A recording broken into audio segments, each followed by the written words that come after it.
Hola compañeros, hoy queríamos exponer algunos de los motivos por los que pensamos y razonamos que la Tierra es plana y estacionaria. Así que vamos a verlos. El número 1, y es por el que entramos a investigar el tema, es porque no podríamos ver objetos, ni montañas, ni ciudades que oficialmente están por debajo de la curvatura, quedando además alineados rectos y perfectos a nuestra línea visual, por mucho que apliquen un índice de refracción, incluso un porcentaje de gravedad. Imposible. No hay más que aplicar la trigonometría o a Pitágoras, con las medidas oficiales que nos dan de la Tierra. La luz tiene múltiples características y propiedades, como la reflexión, la refracción, la birrefracción, etc., pero siempre se frena y decae al traspasar por un medio. No hace que los objetos se eleven, como nos quieren hacer creer, y aún menos que asciendan kilómetros y queden alineados perfectamente, sin distorsión alguna, delante nuestro. No hay experimento científico a ninguna escala ni laboratorio que haga aparecer a nuestra visual objetos que están a un nivel inferior del observador. Número 2. El horizonte siempre queda a nuestro nivel del ojo, por mucho que nos elevemos, ya estemos a nivel de mar, arriba de una montaña, en un avión a 10 kilómetros o incluso en cámaras de altitud lanzadas con globos de helio que alcanzan los 36 kilómetros de altura. El horizonte siempre lo vemos recto y a nuestro nivel visual. Por eso tienen que usar cámaras con lente ojo de pez para deformar la imagen y mostrarnos una Tierra esférica, donde también se les curvan los objetos que sostienen la propia cámara, claro. Número 3. La mecánica de fluidos. Nos indica que todos los fluidos siempre buscan su nivel, incluida el agua, claro, que no se curva en reposo. Por eso se usa líquido y una burbuja de aire en los instrumentos de medición llamados niveles. Además, el nivel del mar es siempre el mismo. No existe ningún experimento a ninguna escala, ni laboratorio, que muestre el agua pegada al exterior de su contenedor esférico, y menos aún en movimiento, claro. Número 4. La brújula. Siempre nos marca el polo norte magnético, incluso desde el llamado hemisferio sur, en el cual debería marcar el polo sur magnético si viviéramos en una esfera, como nos quieren hacer creer. Número 5. El giroscopio. El giroscopio de un avión nunca se da vuelta al ir de un hemisferio a otro. Permanece igual, como tampoco se dan vuelta los canguros en Australia, claro. Añadir aquí también que un avión tampoco va corrigiendo y bajando su morro a medida que viaja alrededor de la esfera, aunque nos digan que eso el avión lo corrige solo. Es más, a lo sumo elevan el morro para acomodar mejor el aire por abajo y así planear mejor su vuelo. Por cierto, que llamamos al avión aeroplano por algún motivo. Número 6. Los vuelos de los aviones son mucho más coherentes en una tierra plana, estacionaria y circular que en una esfera, puesto que siempre se hacen en línea recta, que es la distancia más corta entre dos puntos, como todos sabemos. Aunque oficialmente justifiquen esos recorridos sin mucho sentido que hacen los aviones por temas económicos y comerciales. Y no porque haya algún vuelo, como el de Santiago de Chile-Sydney, que no acabe de cuadrar por los tiempos en la proyección de Gleason, vamos a obviar las muchas contradicciones de vuelos que existen en los mapas oficiales basados en la esfera. Un claro ejemplo lo encontrábamos en aquel aterrizaje de emergencia en Alaska, mientras el avión cubría la ruta del Pacífico. Además, ya sabemos que el modelo Gleason es una proyección azimutal y que seguramente la distribución de los continentes, sobre todo en el perímetro, no es exacta. Y sin olvidar tampoco los jet streams, que pueden coger los aviones llegando a superar la velocidad del sonido en algunos casos, y acortando así, en mucho, las horas de vuelo. Y tampoco olvidemos que la forma de medir la velocidad a la que vuelan los aviones es más que controvertida, al estar despegados del suelo. Número 7. No existen fotos reales de la Tierra desde el espacio. Todo magníficas y no tan magníficas composiciones digitales retocadas, recortadas y pegadas con programas de ordenador como el Photoshop. Si pudieran salir al espacio, habría millones de fotos reales de la Tierra, tanto desde la ISS como desde telescopios en satélites. Número 8. No existen tampoco grabaciones de la Tierra en tiempo real, desde el espacio, donde podamos ver a personas saludando o a canguros cabeza abajo. Número 9. No existen fotografías reales de las estrellas tomadas desde la ISS ni desde los miles de satélites.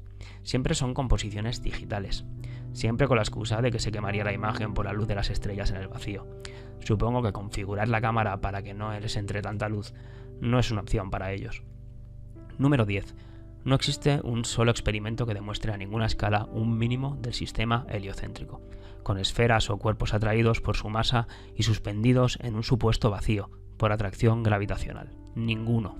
Solo pueden simular cosas parecidas con electromagnetismo, claro, que es lo que existe realmente. De lo contrario, se les cae todo al piso. Número 11. No existe experimento científico que demuestre el movimiento de la Tierra, y estamos ya casi en 2019. Todos fallaron, aunque de ellos no quieran hablar o los interpreten a su conveniencia. El de Michelson con Gale, el de Michelson con Morley, la falla de Airy, incluso cabe mencionar también a Sagnac.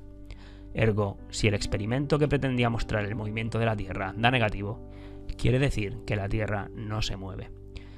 Muchos se aferran a creer que el péndulo de Foucault demuestra algo, aquel que nos llevan a todos a ver desde pequeños para adoctrinarnos como ovejas en el heliocentrismo. Claro que no nos explican el sistema Cardan que colocan arriba para que no deje de moverse nunca, o tampoco el efecto alias que ocurre en los eclipses de Sol. Pero bueno, al margen de ello, ¿cómo va a demostrar que la Tierra se mueve un péndulo por muy elevado que esté, o por más que lo intentan aislar del suelo? Preguntarle a alguien que trabaja en la construcción que os explique la técnica de la plomada, que usan como equivalente vertical del nivel de la brújula. Número 12. Respecto a los satélites, añadir que no hay satélites en el espacio exterior, por varias razones. A lo sumo existen con globos superpresurizados de helio a 70-80 kilómetros de altura, o también como hicieron en la Segunda Guerra Mundial con el sistema LORAN. Pero bien, ¿por qué no existen satélites? Porque las comunicaciones van por cable y por antenas que repiten y amplifican la señal, no por satélite. Los aviones entran también en punto muerto y no los controlan, por eso tienen que seguir una ruta y velocidad marcada. Por ejemplo, el avión de Malaysia Airlines que desapareció.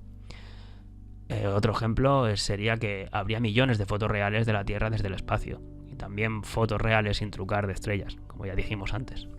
Otro motivo por no creer en la existencia de los satélites, como nos cuentan, es que los países que se amenacen entre ellos con lanzarse cohetes nucleares, cuando lanzan satélites al espacio deben ser muy amigos y darse las coordenadas de todos ellos en todo momento, para que no choquen los unos con los otros, ni tampoco con la ISS, claro. Una vez más, un cuento o una novela, como la de 1984, hacernos creer que hay dos bloques. Número 13. Que el Sol y la Luna se vean del mismo tamaño es una imposible casualidad, por mucho que nos digan oficialmente que eso ocurre por una coincidencia, al ser el Sol 400 veces más grande que la Luna y estar también a una distancia 400 veces superior. Número 14. Que le veamos siempre la misma cara a la Luna es otra imposible casualidad, por mucho que nos digan desde la ciencia oficial, que la Luna tarda lo mismo en rotar una vez sobre sí misma que en dar una vuelta alrededor de la Tierra. Número 15. Todas las estrellas en el firmamento han girado siempre y giran alrededor de la estrella polar, tal y como lo vemos cada noche y como consta hasta en los calendarios más antiguos que existen, como el de Dendera, en Egipto, datado del año 50 a.C., aunque hay mucha gente que lo data mucho antes. Se ve claramente cómo está la Osa Menor en el centro. Número 16. No hay más que ver el dibujo perfecto y precioso que trazan los hoy llamados planetas alrededor de nuestra Tierra, en una posición geocéntrica, que además incluyen proporciones de pi y phi.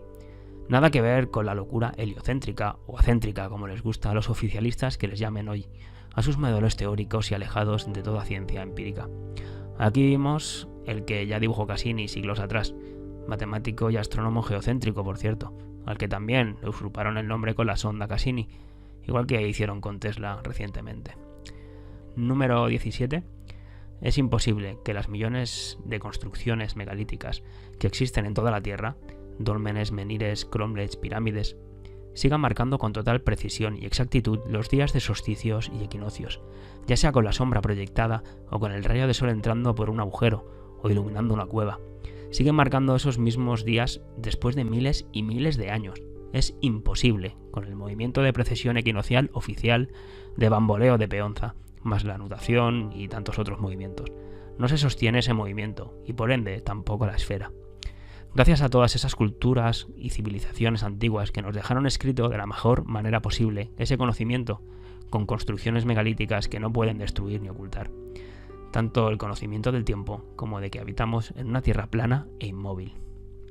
Hay muchos más razonamientos y pruebas que podríamos incluir, pero estos nos parecen los más evidentes y fáciles de entender y explicar. Sin olvidar esos arneses, cables y burbujas que se les pueden ver o intuir a los astronautas, si bien ello no implica una prueba evidente de que la Tierra no se mueva, sino que invita a la reflexión del por qué sucede. Y como reflexión final, solo añadir el disparate que ya supone para nosotros el pensar que ahora mismo, mientras estamos haciendo este vídeo, Estamos dentro de una esfera girando a velocidades supersónicas sobre sí misma y alrededor de un sol, que a su vez todo se desplaza a más velocidad junto con las mismas estrellas por un universo oscuro e infinito en expansión, lleno de peligros, de agujeros negros, lleno de masas y cuerpos gigantes que son atraídos los unos por los otros por atracción gravitacional, colisionando entre ellos y creando un caos dentro de un espacio vacío, y en el que además el tiempo y el espacio se doblan. Hasta la próxima.